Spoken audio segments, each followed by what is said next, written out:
ప్రార్థన చేసుకున్నాం.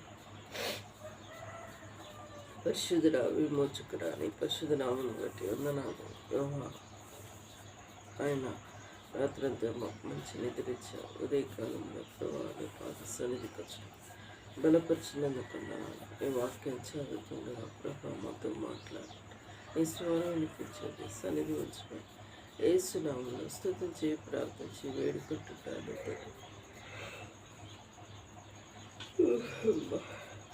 ఆదికాండము 32వ అధ్యాయం. యాకోబు తన త్రోవను వెలుచుండగా దూతలు అతన్ని ఎదుర్కొంది. యాకోబు వారిని చూసి, ఇది దేవుని నేనే అని చెప్పి ఆ చోటికి మహాసన్న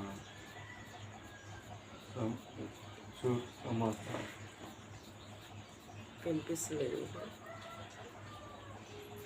ఏము అని పేరు పెట్టింది. యాకోబు ఏదోము దేశమున అనగా షేయీరు దేశమందున్న తన సహోదరుడైన ఏశావునకు దూతలు తనకు ముందుగా పంపి, మీకు నా ప్రభు అయిన ఏశావుతో ఇంతవరకు నేను నా బాల వద్ద నివసించి ఉంటుంది. నాకు పశువులు, గాడిదలు, మందలు, దాసదాసీలను కలవు. నీ కటాక్షము నా యందు కలుగునట్లు నా ప్రభువునకి తెలియజేయమని అనితిని. నీ సేవకుడైన యాకోబు ఆయనని చెప్పుడని వారికి ఆజ్ఞాపించు.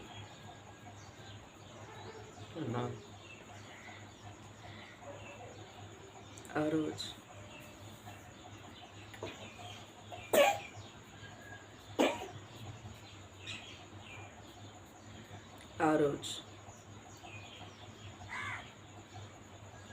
ఆ దూతలు యాకోబు నొద్దకు తిరిగి వచ్చి, మేము నీ సహోదరుడైన ఏశావు నొద్దకు వెళితిమి.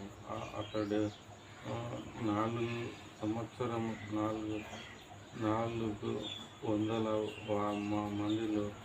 మందితో నిన్ను ఎదుర్కొని వస్తున్నాడని చెప్పగా, యాకోబు మిక్కిలి భయపడి తొందరపడి ఏశావు ఒక గుంపు మీదకి వచ్చి దాన్ని హతం చేసిన ఇలా మిగిలిన గుంపు తప్పించుకొని పోయిననుకొని తనతో ఉన్న జనములను, మందలను, పశువులను, ఒంటెలను 2 గుంపులుగా విభాగించింది. 8 ఏశావు ఒక గుంపు మీదికి వచ్చి దాన్ని హతము చేసిన ఎడల మిగిలిన గుంపు గొప్ప తప్పించుకొని పోయాననుకొని తమతో తాను జనులకు మందలను, పశువులను, ఒంటెలను 2 గుంపులుగా విభాగించాను. అప్పుడు యాకోబు, నా తండ్రి అయిన అబ్రహాము దేవా, నా తండ్రి అయిన ఇస్సాకు దేవా, నీ దేశంలో నీ బంధువుల ప్రజ యొద్దకు తిరిగి వెళ్ళుము. నీకు మేలు చేసేదనని నాతో చెప్పిన యెహోవా, నేను నీ సేవకునికి చేసిన సమస్తమైన ఉపకారమునకు సమస్త సత్యమునను పాత్రుడగు అని ఎట్లనగా, ఈ చేతి కర్రతో మాత్రమే ఈ యోర్దాను దాటుతుంది. ఇప్పుడు నేను 2 గుంపులైతిని. నా సహోదరుడైన ఏశావు చేతి నుండి దయచేసి నన్ను తప్పించము. అతడు వచ్చి పిల్లలతో తల్లిని నన్ను చంపును అని అతనికి భయపడుతున్నాను. నీవును నేను నీకు తోడై నిశ్చయంగా మేలు చేయొచ్చు. విస్తారమగుట వలన లెక్కింపలేని సముద్రపు ఇసుకల వలె ఈ సంతానపు విస్తరింపజేయునని ఉత్తరమిచ్చి అతడు అక్కడ రాత్రి గడిపి తాను సంపాదించిన దానితో తన అన్నయ్యైన ఏశావు కొరకు ఒక కానుకను అనగా 200 మేకలను, 20 మేకపోతులను, 200 గొర్రెలను, 20 పొట్టేళ్లను, 30 పాడి ఒంటెలను, వాటి పిల్లలను, 40 ఆవులను, 10 ఆబోతులను, 20 ఆడు గాడిదలను, 10 గాడిద పిల్లలను తీసుకొని మందను వేరువేరుగా తన దాసుల చేతికి అప్పగించి, మీరు 100 మందకు నడుమ ఎడమ నుంచి నాకంటే ముందుగా సాగకూడని తన దాసులతో చెప్పాను. మరియు వారితో మొదటి వారితోనూ, నా సహోదరుని ఏశావు నేను ఎదుర్కొని, నువ్వెవరి ఓడవు, అక్కడికి వెళుచున్నావు, మందరమున్నవి ఎవరని కోరమని నిన్ను అడిగిన ఎడల, నీవు ఇవి నీ సేవకుడైన యాకోబునవి, ఇది నా ప్రభువైన ఏశావు కొరకు పంపబడిన కానుక. అదిగో అతడు నా వెనుక వచ్చుచున్నాడని చెప్పమని ఆజ్ఞాపించింది. అట్లా అతడు నేను ముందుగా పంపుచున్న కానుక వలన అతనికి సమాధానపరిచిన తర్వాత నేను అతన్ని ముఖము చేసేదను. అప్పుడు అతడు ఒకవేళ తన కటాక్షించుకొని మీరున ఏశావును చూచినప్పుడు ఆ చొప్పున అతనితో చెప్పవలెనని, మీరు ఇదిగో నీ సేవకుడిని యాకోబు మా వెనుక వచ్చుచున్నాడని చెప్పవలెనని, 2వ వానికి 3వ వానికి 100 వెంబడి వెళ్ళిన వారందరినీ ఆజ్ఞాపించింది.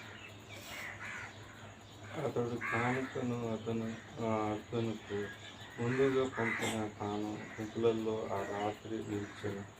ఆ రాత్రి అతడు లేచి తన వద్దకు భార్యను, తన 2 దాసులను, తన 11 మంది పిల్లలను తీసుకొని యాకోబునకు రేవు దాటిపోయాను. యాకోబు వారిని తీసుకొని ఆ 7 దాటి తనకు కలిగినంతే పంపివేశాను. యాకోబు ఒక్కడు మిగిలిపోయిన. ఒక నరుడు తెల్లవారు వరకు అతనితో పెనుగులాడెను. అతడు గెలవకుండుట చూసి తొడగూటి మీద తన కొట్టెను. అప్పుడు అతనితో పెనుగులాడటం వలన యాకోబు తొడగూటి వడిలేను. ఆయన తెల్లవారుచున్నది గనుక నన్ను పోనిమనెను.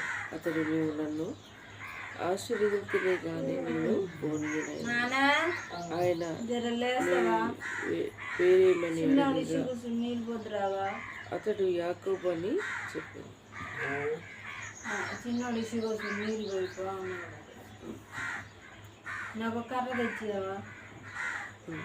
చెప్పు 20.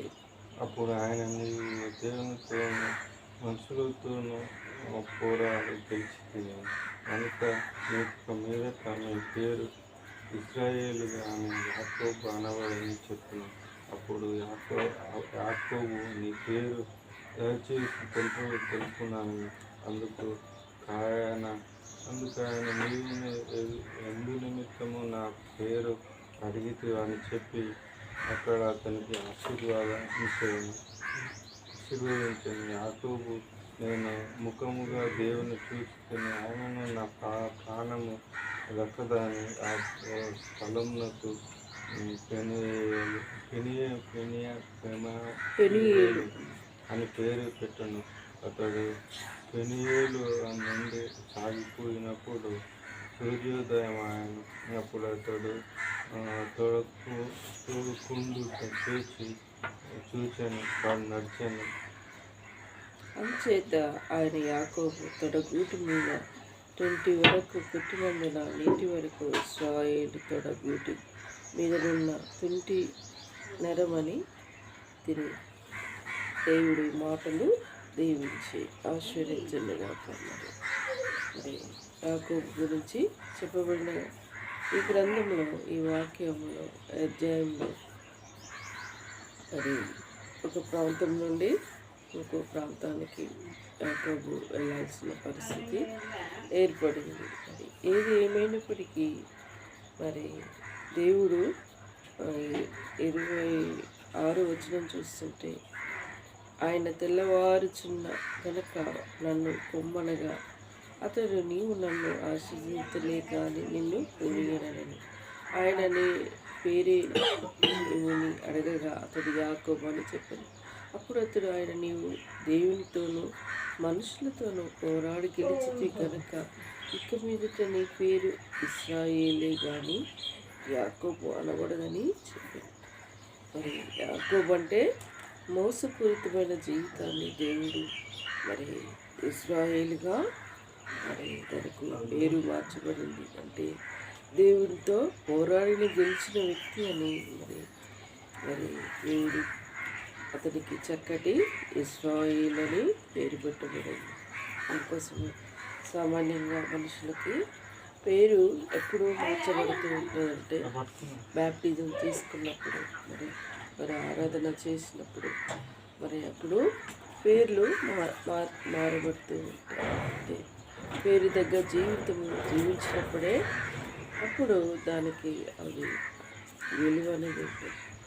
ఎక్కడ చూసిన గుండెలు అని అలానే ఉండడము మరి దేవునికి అవమానకరమైన దృశ్యం ఉంటాయి. అందుకే రక్షింపబడిన ప్రతి వ్యక్తి అలా మార్పు కలుగుతూ ఉంటుంది. ఆ తర్వాత వారు నీటి ఎందుకు బ్యాప్టిజం తీసుకోవాలి. ఆ తర్వాత మరి దేవునికి సాక్షులుగా జీవించాలి. మరి పేరు మార్చబడితే పేరు దగ్గర జీవితము జీవించాలి.